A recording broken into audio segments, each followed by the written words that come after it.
130ኛ የአድዋ ድል በዓልን አፍሪካውያን ዛሬም ከኢትዮጵያ የሚወስዱት ልምድ እንዳለ እንዲረዱ በሚያስችል መልኩ ለማክበር ሰፋፊ ስራዎች መሰራታቸውን የኢፌዴሪ መከላከያ ሚኒስትር ኢንጂነር አይሻ መሐመድ ገልጸዋል። ትናንት የአድዋ ድል ለመላው አፍሪካ ነጻነት ፋና ወጊ እንደሆነ ሁሉ ዛሬም ኢትዮጵያ ተለዋዋጩን ስርዓተ ዓለም ታሳቢ ያደረጉ ዝግጅቶችን እያደረገች መሆኗን የገለጹት ኢንጂነር አይሻ በከተማ ማዘመን፣ በዲጂታል ቴክኖሎጂ እንዲሁም በወታደራዊ አቅም ረገድ በኢትዮጵያ የሚሰሩ ስራዎች ለመላው አፍሪካውያን ተምሳሌት የሚሆኑ ናቸው ብለዋል።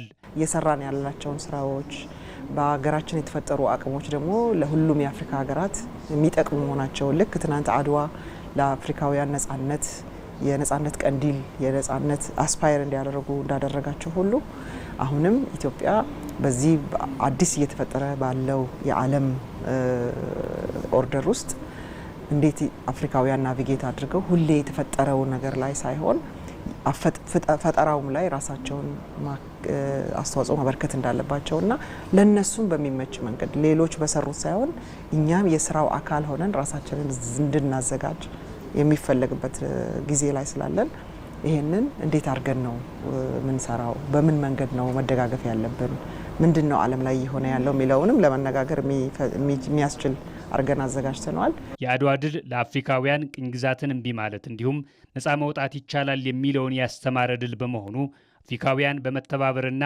አንድ ላይ በመሆን የበለጠ ውጤታማ መሆን እንደሚገባቸው የመከላከያ ሚኒስትሯ ገልጸዋል። ትናንት አድዋ ላይ የመጣው ድል ነው ለነሱ ይለካ ይቻላል፣ ነፃ መውጣት ከነዚህ ሰዎች ይቻላል። አፍሪካ ዳርክ ኮንቲኔንት ነው እየተባለ ነው አሁንም እና ይህን ያክል ወጣት ይዘን ይህን ያክል የተፈጥሮ ሀብት ይዘን ይህን ያክል የተሻለ ጂኦግራፊክ ሎኬሽን ላይ ሆነን እያለን የህዝብ ብዛታችንም ቀላል የሚባል አይደለም እና ብንተባበርና አንድ ብንሆን ደግሞ የበለጠ ውጤታማ መሆን እንችላለን። የተለያዩ የአፍሪካ ሀገራት የመከላከያ ሚኒስትሮች ተወካዮችም ኢትዮጵያ ከአድዋ ድል ጀምሮ እስከ ዛሬው ትውልድ የልማት ስራዎች ድረስ ለአፍሪካ በብዙ መልኩ ምሳሌ የሆነች ሀገር መሆኗን ተናግረዋል። ኢትዮጵያ redefined and reawakened the spirit and might of the Africans. ኢትዮጵያ የአፍሪካውያንን መንፈስና ብርታት አድሳለች፣ ቀስቅሳለችም። በትክክለኛው ትንተና ሲታይ የአድዋ ድል ለጠላት መቅሰፍት ሲሆን ለኢትዮጵያ ደግሞ የአንድነትና የህብረት ኃይል ማሳያ ነበር። ይህም የአንድነት የጀግንነትና ለሰው ልጅ የጋራ ጥቅም የታለመ የወደፊት ተስፋ ውጤት ነው። ኢትዮጵያ ለአፍሪካውያንና በዓለም ዙሪያ ለሚገኙ ጭቁን ህዝቦች ሁሉ መነሳሳትን በመፍጠሯ ትልቅ ምስጋናችን እናቀርባለን።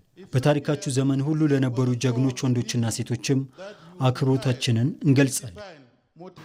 We feel proud to commemorate and celebrate the Adwa Victory Day with you, our brothers and sisters. የአድዋ ድል በዓልን ከእናንተ ከወንድሞቻችንና ከእህቶቻችን ጋር አብረን በማክበራችን ኩራት ይሰማናል። የተደረገልን ደግነት የተሞላበት አቀባበል ትልቅ ቦታ እንሰጣለን። ከ130 ዓመታት በፊት ኢትዮጵያ በጋራ ዓላማና በቁርጠኝነት ነጻነትና በራስ መተዳደር የሚቻል መሆኑን ለዓለም ሁሉ አሳይታለች። በ1964 ከብሪታንያ አገዛዝ ነጻነቷን ያገኘችውን ዛምቢያን ጨምሮ ለሁሉም የአፍሪካ ሀገራት የተስፋ ብርሃን የፈነጠቀው ያ ብልህ አመራር ነበር።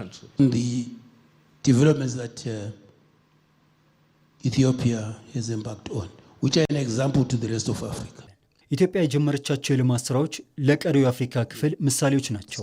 ስለ ታላቁ የህዳሴ ግድብ፣ ስለ አረንጓዴ አሻራ፣ ስለ ምግብ ራስን የመቻል ጥረት፣ ስለ ሰው ሰራሽ አስተውሎትና ስለ ኢንዱስትሪ ልማት ተነስቷል። እኛ አፍሪካውያን ከኢትዮጵያ ጋር በሚኖረን የልምድ ልውውጥና የትምህርት መርሃ ግብሮች ተጠቃሚ መሆን የምንችል ሲሆን የህዝቦቻችንን እድል መቀየር እንደሚቻልም ትምህርት እንወስዳለን። 130ኛው የአድዋ ድል በዓል የተለያዩ ሀገራት ተወካዮችና ተጋባዥ እንግዶች በተገኙበት ከአኩሪ ታሪክ ወደ ብሩህ አድማስ በሚል መሪ ቃል ይከበራል።